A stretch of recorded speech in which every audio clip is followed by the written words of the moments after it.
This is CNN Breaking News. Hi there, I'm Brooke Baldwin. You're watching CNN. Thank you for being with me. Breaking news this afternoon involving Rudy Giuliani and his push to investigate Joe Biden in Ukraine. Any minute now, 2 men accused of helping Giuliani in those efforts are expected to appear in a Virginia federal courtroom after being arrested and indicted for pouring foreign money into a U.S. election.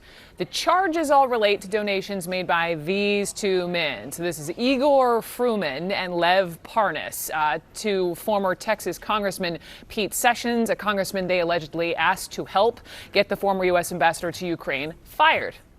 Hang on, let's go straight to the Southern District of New York and listen into these prosecutors. Today, an indictment charging Lev Parnas, Igor Fruman, and 2 co-defendants for their alleged participation in schemes to violate the federal campaign finance laws by repeatedly using straw donors and foreign money.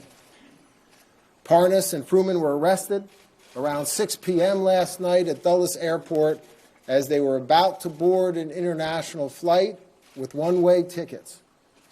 As alleged in the indictment, the defendants broke the law to gain political influence while avoiding disclosure of who was actually making the donations and where the money was coming from. They sought political influence not only to advance their own financial interests, but to advance the political interests of at least one foreign official, a Ukrainian government official who sought the dismissal of the U.S. ambassador to Ukraine. And with respect to that last allegation, let me take you through some of the money flow. Parnas and Fruman contributed $325,000 to Committee 1. Now, this contribution was not made in their name. It was made in the name of a corporation that they set up, GEP, in order to hide that the true individuals behind the donation were Parnas and Fruman. The $325,000 was one of the largest donations that Committee 1 received. And we, in the indictment, we indicated and alleged that this was an illegal straw donor scheme. In addition, Parnas and Fruman made direct contributions to Congressman 1.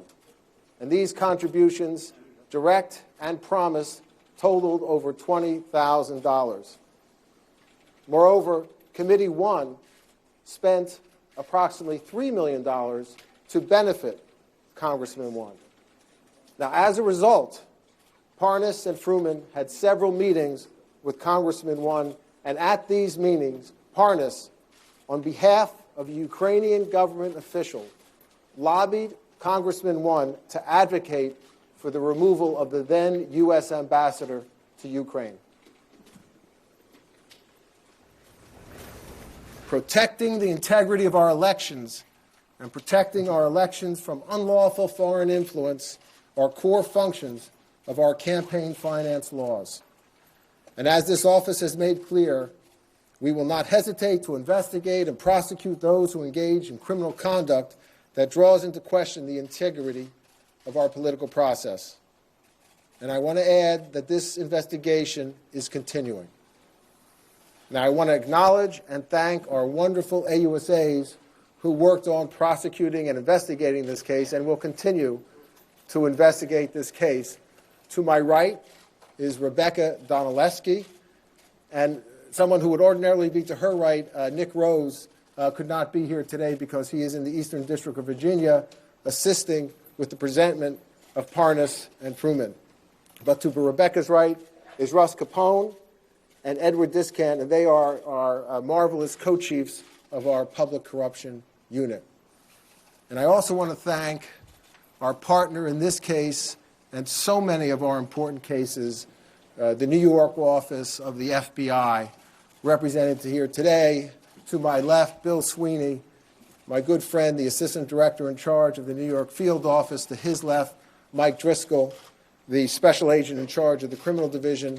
And to his left, George Kazami, the special agent in charge of public corruption at the FBI. And now I'd like to invite to the podium my very good friend, Bill Sweeney, for any comments he'd like to make. Thanks, Jeff. Last night at Washington Dulles International Airport, the FBI arrested Lev Parnas and Igor Fruman on campaign finance-related charges. as they attempted to leave the United States. Andrei Kukushkin was arrested in San Francisco shortly thereafter. David Correa, the fourth individual charged in today's indictment, is not yet in our custody. Campaign finance laws exist for a reason. The American people expect and deserve an election process that has not been corrupted by the influence of foreign interests, and the public has a right to know the true source of campaign contributions. Laws make up the fabric of who we are as a nation. These allegations are not about some technicality, a civil violation, or an error on a form. This investigation is about corrupt behavior, deliberate lawbreaking. The FBI takes the obligation to tackle corruption seriously. There are no exceptions to this rule. We gather evidence, we collect facts, and we will act on them when appropriate. As Jeff mentioned, our investigation will continue. Many thanks always to Jeff and your team of prosecutors here at the Southern District. Thank you as well to our FBI personnel in our offices in Miami, San Francisco, and Washington, D.C. And of course, thanks, Mike and George, to your team and the team of agents and professionals who are quiet professionals and solid public servants here in the New York office. Thank you. Thank you.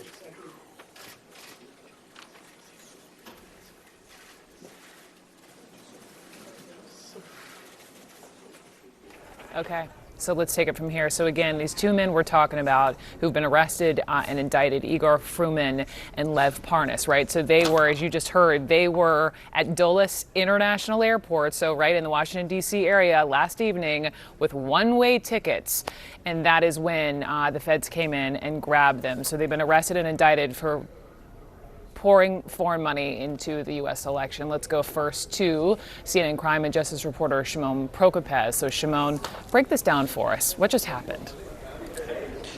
So this was a very quick statement. I think what we saw here, and from what we've been told, prosecutors were not ready to bring forward these charges. They were not ready to make these charges public. That is partially why they did not take questions. Also, the investigation. I don't think they're ready to talk about exactly where they stand in terms of this investigation. It looks like it's still a very much active investigation. So for anyone who was involved in this, certainly concerned that they could get arrested now. Obviously, the big question is Rudy Giuliani. What did he know? What did he know about these men, and who was funding some of their contributions? Was he in any way receiving any money from these men? These are all very serious questions that perhaps investigators right now are not ready to reveal. But one of the most significant things we learned here is that these men were about to board a flight, an international flight.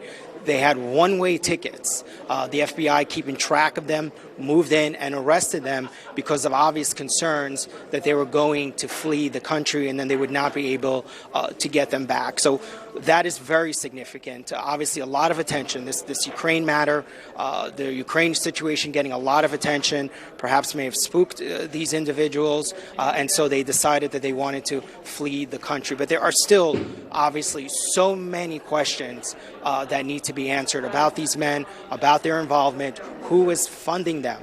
The indictment alleges that there was a Russian national, a foreign national number one, alleged to be a Russian that was involved in this. Obviously, this brings us back to the entire Mueller investigation, the entire Russian influence campaign. And this is the thing that the FBI and U.S. officials have been so concerned about. When you look at what these men were able to do, the influence that they were able to have on getting a U.S. ambassador tossed from her job. The whole, really, you can argue they had a way to get to the president. Yes, it was through Rudy Giuliani, but they had the president's ear through Rudy Giuliani. Obviously, another big concern here. So I think there is still a lot more that we don't know. And obviously for the FBI, there is still a lot to work through here. And for the Southern District of New York here, it's these same prosecutors from the Public Corruption Unit who have been dealing with Michael Cohen, who have been dealing with other things related to the election, to Russian influence. They are still very much involved in this investigation, and we saw some of them here. So still a lot we don't know, a lot of mystery here certainly, and of course everyone wants to know, what did Rudy Giuliani know and what was his involvement exactly with these men? That is precisely what I want to get at with my next couple of guests. Shimon, thank you so much. So much to discuss here. Elie Honig, former assistant U.S. attorney for the Southern District of New York. He is also a CNN legal analyst. Gloria Borger's with us, as CNN's chief political analyst. And Renato Mariotti is a former federal prosecutor. He's also a CNN legal analyst. And so let's dive in, Elie, first to you. Let's just back up. Yep. This could potentially be huge. What could prosecutors, what if these two guys, these two Giuliani associates, decide to talk? Right. That is the million-dollar question for me. Will either or both of these guys flip? And if they do, heaven knows what they could deliver. I'm doing sort of the rough prosecutor math in my head here. Okay, so the charges are serious. They're looking at real jail time here. Rough calculation, 3, 4, 5 years if you look at the guidelines. The evidence, based on what we can tell from the indictment, looks strong. They clearly had either wiretaps or somehow they have emails and texts because they're quoted in here. And it's really devastating. And then they have records of bank transfers, wire transfers. So this is a paper case. It looks like a pretty strong case. In the Southern District, important thing to know, if somebody cooperates, they have to tell everything they know. Some prosecutors' offices just say, you're charged in this indictment, you just tell us what you know about this indictment. SDNY is like, nope, we want to know everything. You got it, and that could likely include Rudy Giuliani and who knows what else. Okay, on Rudy Giuliani, Renato, here, this is for you. The journalist Gabe Sherman actually said he talked to Rudy Giuliani this morning, and this is what he said. Quote, when I asked Rudy about the prospect of the FBI flipping these two guys, Parnas and Fruman, to get to him, he replied, good luck. Renato, Rudy Giuliani sounding pretty confident there. Is sounding the key word? Should he be worried? Yeah, of course he should be worried. If you know about criminal activity and you do something concrete to help make it succeed, you're responsible, criminally responsible for that activity. So if Rudy Giuliani knew about this going on and he was aiding in their efforts, he could get charged. It's aiding and abetting, and it happens it's the sort of thing that's charged on a regular basis. I have to say, by the way, Brooke, that is a very interesting answer by Rudy Giuliani. He doesn't say, they have nothing to flip on. I didn't do anything wrong. He says, good luck. I mean, that's what a mob boss says, right, when his capo is arrested. Oh, good luck. You're never going to flip him. Very unusual thing to say. People who don't have criminal culpability aren't really concerned about others flipping on them generally because there's nothing to flip regarding. I mean, Gloria, we laugh because it's also serious, right? I mean, and the question is, why, with all of this coming out, all these layers on Giuliani, at what point does Donald Trump say, all right, Rudy Giuliani, bye? We don't need to have this relationship anymore. Or do you think Rudy Giuliani knows too much? First of all, Donald Trump would never throw anybody under the bus, would he? That's a joke. Never. And we'll have to see where this goes. I think it's completely possible, maybe even likely, that the president would try and distance himself and from Giuliani, because Giuliani has some problems here. The question is whether he really can. And what do these guys have on Giuliani? If we take a step back, what we've been doing over the past 2.5 years is talking about Russian influence in the campaign. And here we are again. As Shimon was saying earlier, where's this money coming from? Is it Russian money? Was this, an effort to try and get the ambassador out because the ambassador wanted to push money to Ukraine, and the ambassador wanted Ukraine to get its foreign aid? So this is a story that has to unravel, but we also have to see it in the context of what we've been talking about for the last few years. And so it's kind of stunning to me that Rudy Giuliani, one of the president's attorneys, was in the middle of all of this. And now, the president is reassembling a legal team again. And it's going to include his old lawyers. You see John Dowd's name popping up, who defended these two gentlemen, wrote a letter to Congress on their behalf. There are now more attorneys coming up. Paul Manafort's former attorney was in court today defending these guys. So it seems like a little bit of deja vu to me. A little bit. I should also point out, Jay Sekulow was quick to say neither Donald Trump nor his campaign had anything to do with these two men. That's under the that sounds a little bit like what they said about Paul Manafort. Paul Manafort, well, he never worked for the campaign. He had nothing to do with us. Well, here we are. Passing it along, passing it along. Ellie, to you, back to your point on the evidence, right? So you've read through this 21-page indictment, and you say that the evidence is strong. And I want to point to something you noted on page 7. Parnas remarked, "This is what happens when you become visible. The buzzards descend," to which Parnas responded, "That's why we need to stay under the radar." Yeah. What does that section suggest to you? So the first thing it tells me is they're aware of what they're doing is wrong, dangerous for them. The second thing is that's a direct quote. That means it's taken off of a wiretap, a phone call that they were intercepting, or text or email, right? It's not a summary of what they're saying. And building on what Gloria said, not only is there a link here to what we'll call the Mueller investigation, but there's an even more direct link to the Ukraine impeachment investigation, because one of the allegations in this indictment is that these two guys were part of trying to get the ambassador Yovanovitch dismissed. And the reporting is that Rudy Giuliani wanted her out because she was potentially standing in the way of delivering the foreign aid to Ukraine. So it's all going to connect. It's all going to end up being related, not just to Mueller, not just to Russia, but to Ukraine, to the very thing that's in front of the House of Representatives right now on potential impeachment. Okay. And then lastly, I think Gloria and Renato can both address this on the point about Attorney General Bill Barr, right? So he made...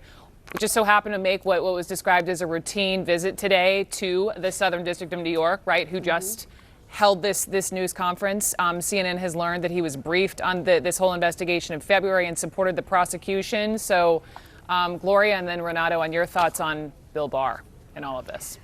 Well, I think he was probably presented with a lot of evidence, as Ellie is saying, and said, go ahead. You know, if he felt that they had a case, that he did not stand in the way. So if he thought that they did not have a case, then I think he would have. I think he would have said otherwise. Renato, is there an down the road? Is this Bill Barr needs to recuse himself from X, Y, and Z?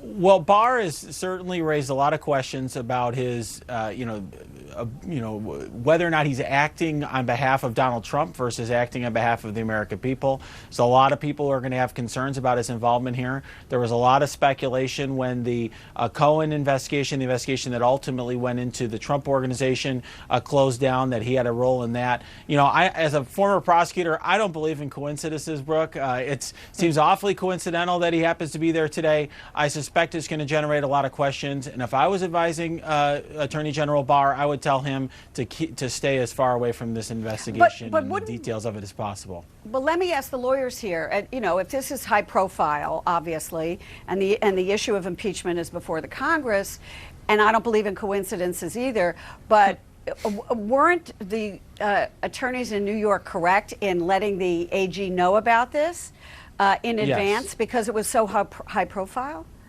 You'd have to in a case like this. You'd have to. Yeah. You'd have to. You'd have to. Okay. But there's a difference between letting them know and him flying out there and being there hands-on today.